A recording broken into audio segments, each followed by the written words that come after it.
Ентузијазмот, техничката подготвеност и високите цели секогаш биле мантра на спортското оделение на Ауди.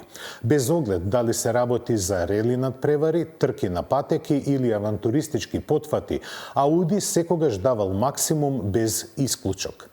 Таквиот пристап ја донесе историската победа на најтешкото автомобилско надпреварување на светот, пустинското рели Дакар. Годинешниот триумф не е само освојување на првото место, туку е историска победа.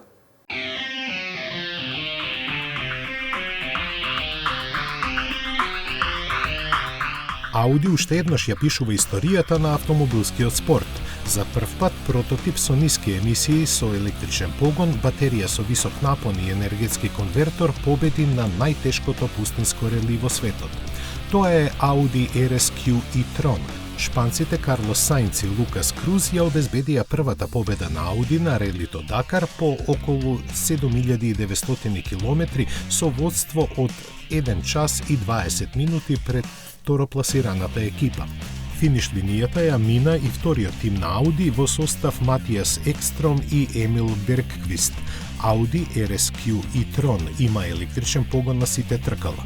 Снабдувањето со енергија го обезбедува високонапонска батерија која се полни преку мотор-генератор и енергетски конвертор, со што се заштедува 60% од емисиите на CO2 во споредба со погон само на конвенционални горива.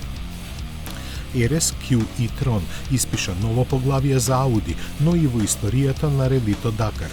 Дневните етапи често подолги од 400 километри, две маратонски етапи со ограничено или дури и безмрежно покривање, како и 4600 километри брзински испити од вкупните 7883 километри го карактеризираа релито Дакар во 2024 година.